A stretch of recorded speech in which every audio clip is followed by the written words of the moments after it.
बिस्मिल्लाहिर्रहमानिर्रहीम, अस्सलाम वालेकुम। इस वीडियो में बात करेंगे कि पाक फ़ौज का सब्र बिलाखिर जवाब दे गया इस हवाले से कि नवाज शरीफ की जानिब से, मुस्लिम लीग नून की जानिब से जो बार बार पाकिस्तान की कौमी सलामती पर हमले किए जा रहे हैं, जिस तरीके से रियासती इदारों को बदनाम करने की कोशिश की जा रही है, इस हवाले से पाक फ़ौज का बाज़ाब्ता तौर पर पहला रद्द अमल सामने आया, जिसकी तफसीलात से आज की वीडियो में आपको आगाह करेंगे। आपको ये भी बताएंगे कि DGISPR की जानिब से वाज़ेह अंदाज में, क्लियर अंदाज में और दो टोक अंदाज में अब यह पैगाम दे दिया गया है कि जो कुछ पाकिस्तान के खिलाफ हो रहा है और जो चीज़ें पाकिस्तान में हो रही हैं, ये अब काबिल कबूल नहीं है। इस हवाले से जो एक अहम मुख्तसर सी प्रेस कॉन्फ्रेंस हुई है, उसका हवाला आपके सामने रखेंगे, उसकी कुछ अहम नुकात आपके सामने रखेंगे। लेकिन इससे पहले आपको बताते हैं कि कल कौमी असम्बली के फ्लोर पर साबिक़ कौमी असम्बली के स्पीकर अयाज सादिक ने कौमी सलामती पर हमला किया, भारत को खुश करने की कोशिश की और बुक्स इमरान में आकर और पाक फ़ौज के बुक्स में आकर अपने कायद नवाज शरीफ को खुश करने की कोशिश की गई, मरीम नवाज़ को खुश करने की कोशिश की गई और एक ऐसा बयान दिया गया कि एक हर पाकिस्तान इस हवाले से बड़ा परेशान है कि मुस्लिम लीग नून और नवाज शरीफ के जो हैं वो किस कदर एक हवास बाख्ता हो चुके हैं, किस कदर अंधेपन का शिकार हो चुके हैं कि कौमी सलामती पर भी अब बार बार हमले किए जा रहे हैं। उनके नज़दीक सबसे ज़्यादा जो अहमियत है, जो सबसे ज़्यादा उनके नज़दीक इम्पोर्टेंस है, वो नवाज शरीफ की वफादारी है, बजाय इस चीज़ के पाकिस्तान को जितना मर्जी नुकसान होता है हो जाए। इस हवाले से अयाज सादिक ने कल कौमी असम्बली के फ्लोर पर खड़े होकर ये बयान दिया कि हुकूमत ने घुटने टेक कर भारतीय पायलट अभिनंदन को भारत के हवाले किया और पाकिस्तान इस हवाले से जो पाकिस्तान की हुकूमत है, वज़ीर आज़म इमरान खान उस मीटिंग में भी शरीक नहीं थे और उन्होंने उस मीटिंग में आने से इनकार कर दिया था, जिस मीटिंग में चीफ ऑफ आर्मी स्टाफ मौजूद थे और ये फैसला किया जा रहा था कि अभिनंदन को वापस करना है या नहीं करना। तो इस हवाले से अयाज सादिक ने यह दावा किया कौमी असम्बली के फ्लोर पर कि वज़ीर आज़म इमरान खान ने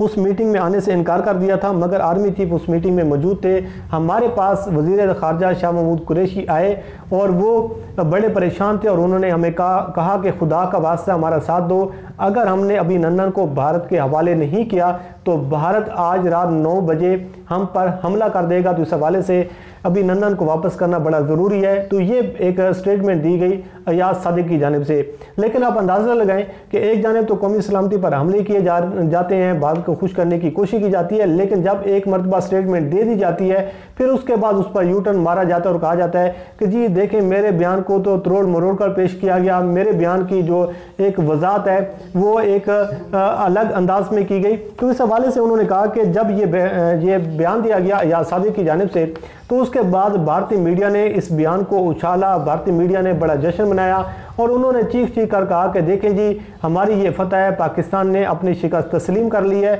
और कल से भारतीय मीडिया बड़ा इस पर शोर मचा रहा है, बड़ा ववेला मचा रहा है। लेकिन पाक फ़ौज पर अगर आप देखें कि जब से 20 सितंबर 2020 को APC हुई है अपोजिशन जमातों की और उसमें नवाज शरीफ की जानिब से खिताब किया गया था, उस खिताब से लेकर जितने भी अपोजिशन जमातों के जलसे हुए हैं उसमें बराह रास्त पाक फ़ौज पर हमले किए जा रहे हैं, बराह रास्त पाकिस्तान की कौमी सलामती पर हमले किए जा रहे हैं। लेकिन पाक फ़ौज खामोश थी और उनकी जानिब से कोई एक ऐसा रद्द-ए-अमल सामने नहीं आया। लेकिन जब अभिनंदन के हवाले से और भारत को खुश करने की कोशिश की गई तो उसके बाद फिर आप पाक फ़ौज का सब्र जवाब दे गया और उनकी जानिब से बाज़ाब्ता तौर पर एक रद्द-ए-अमल सामने आया। और अगर आप देखें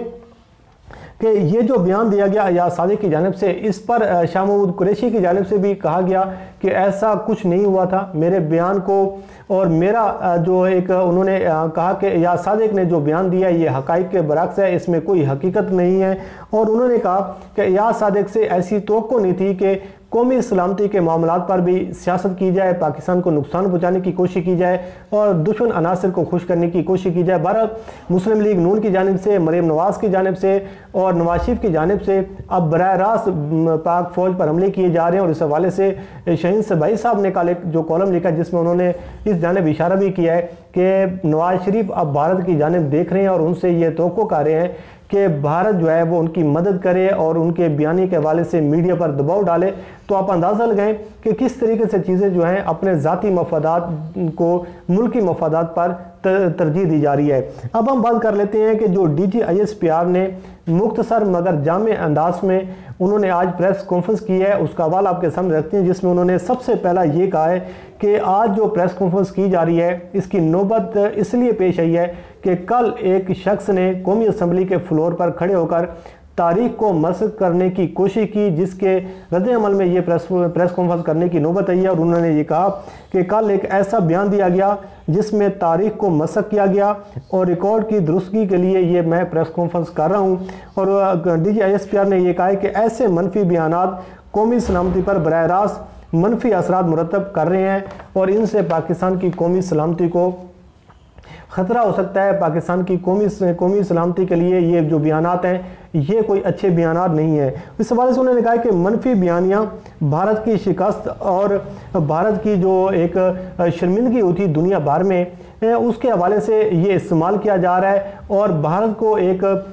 फातेह के तौर पर पेश किया जा रहा है। कितनी शर्मिंदगी की बात है, कितनी एक अफसोस की बात है और कितनी एक मुस्लिम लीग नून जो है वो किस कदर अब पाकिस्तान की कौमी सलामती के खिलाफ भी अब इस किस्म के बयान सामने आ रहे हैं। तो उन्होंने कहा है कि ये जो मनफी प्रोपेगेंडा है, जो एक कौमी सलामती के खिलाफ एक मनफी कैंपेन जो है ये भारत को खुश करने के लिए की जा रही है और भारत जो है इससे फ़ायदा उठा सकता है। उन्होंने कहा कि पुलवामा अटैक जब हुआ तो भारत ने 26 जनवरी को जब पाकिस्तान पर हमला करने की कोशिश की तो ना सिर्फ उनको मुंह की खानी पड़ी बल्कि पूरी दुनिया में भारत की रुसवाई हुई कि उन्होंने रात के तारीखी में उन्होंने पाकिस्तान पर हमला करने के लिए एक प्लान तरतीब दिया और पाकिस्तान पर बरूद इस्तेमाल करना चाहे। लेकिन उनके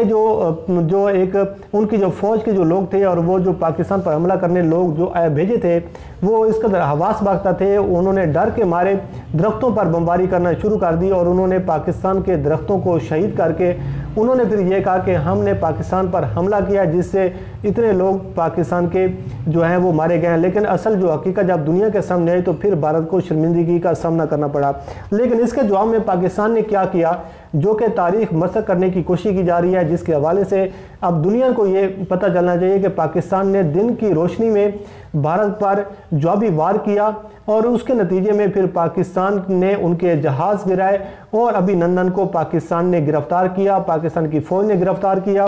और दुश्मन को जो जवाब दिया गया वो दिन की रोशनी में जवाब दिया गया। ये है पाक फ़ौज, ये है पाकिस्तान के नौजवान और ये है वो पाकिस्तान से मोहब्बत और पाकिस्तान से जज्बा कि दिन की रोशनी में दुश्मन को जवाब दिया गया और दुश्मन को मुंह की खानी पड़ी। इस हवाले से उन्होंने कहा कि अभिनंदन को हमने गिरफ्तार किया और अभिनंदन की रिहाई के हवाले से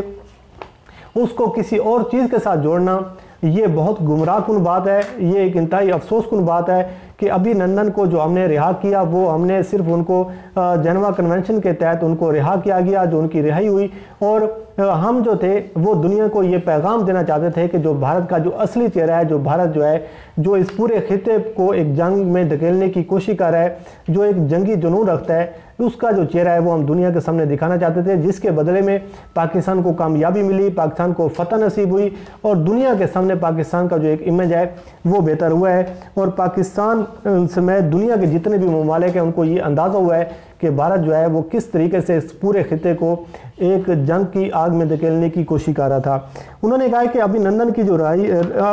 को जो रिहा किया गया है ये जेनेवा कन्वेंशन के तहत उनको रिहा किया गया है और इसको किसी और चीज़ के साथ जोड़ना इंतहाई गुमराहकुन है। ये तारीख को मसख करने की कोशिश की जा रही है, तारीख के साथ बहुत बड़ा जुल्म किया जा रहा है और ये चीज़ें अब किसी सूरत पाकिस्तान के लिए काबिल कबूल नहीं होंगी। ये DGISPR ने वाज़ेह अंदाज में पैगाम दे दिया है कि जो कौमी सलामती पर हमले किए जा रहे हैं, जिस तरीके से अब